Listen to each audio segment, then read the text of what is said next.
Guided implant placement can be done on every case in every location of the mouth.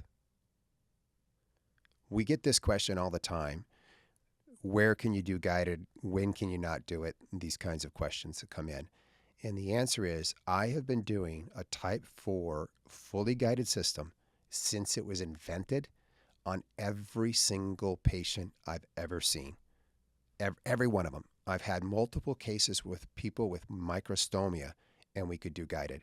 So when you hear people in the industry say, you need to know how to do freehand because sometimes you can't do guided, I say that is a person who's never tried to do guided, or they've tried to do guided, but they weren't coached.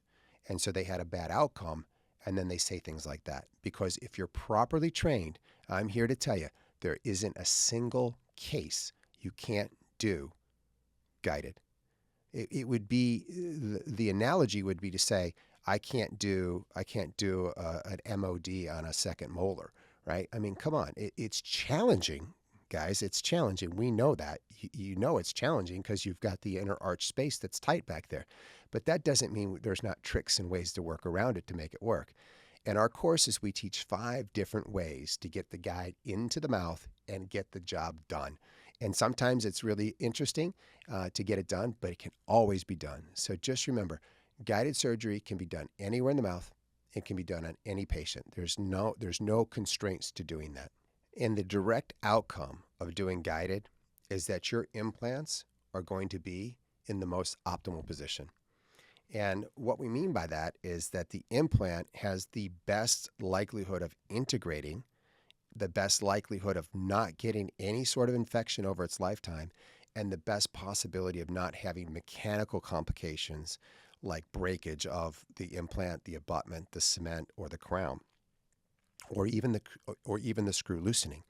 All of those things are direct results of not getting the implant in the right location. And so if there's one thing you can do in dentistry, in implant dentistry, is get the implant in the right location. Now, here's an interesting thing. I know a lot of people go to courses, and they go to courses on implants, and they go, I just went to this course. And oh, that's great. I said, how was it? And they go, I really liked the course. I said, do me a favor. Tell me where they told you to place the implant. And then we hear crickets. And the crickets are going, and they're like, what do you mean by that? I said, well, how much of the course was allocated to the most important thing you can do for success, which is get the implant in the right location? And they go, we really didn't talk a lot about that. And I go, oh, okay. So what's the problem with that? The problem is you go to a course and they teach you everything that you need to know about all of the periphery, how to set up a room, how to pre-med, how to manage the surgery, how to do the surgery, how to raise a flap, how to load a scalpel, all of the little nuances that go into doing surgery. But at the end of the day, the single most important thing is the implant has to go in the right location. And so many courses are devoid of that key element. They don't focus on that. And that's why when you're done, you're still having complications. So if you get the implant in the right location, your complications, both mechanical and biological, are driven down to nearly zero. Now, that's not to say you're not going to have problems with integration. That's something different. With integration, your best bet is getting the implant in the right location, but you have someone else in this mix, and that's called the patient. And if the patient is not compliant and they smoke, or they chew on the implant and you have motion during the healing process, the likelihood of integration is low, right? So you're still going to have failures to integrate. But what we need to do in dentistry is control what we can control, and then advise the best we can on the things that we can't control and see what the outcomes can be. And they can be much, much better done properly than they are currently recorded in the industry. And the industry actually records implant success at a pretty high number. It's in the upper 90s, right, guys? So it's already really high. But I'm here to tell you, you can move that to darn near 99, 100% if you do things right. And the most important thing is get in the right location. And the way you do that is use a tool, okay? And the tool that you use is a guide. And you don't use a type 1, 2, or 3 guide. You use a type 4 guide.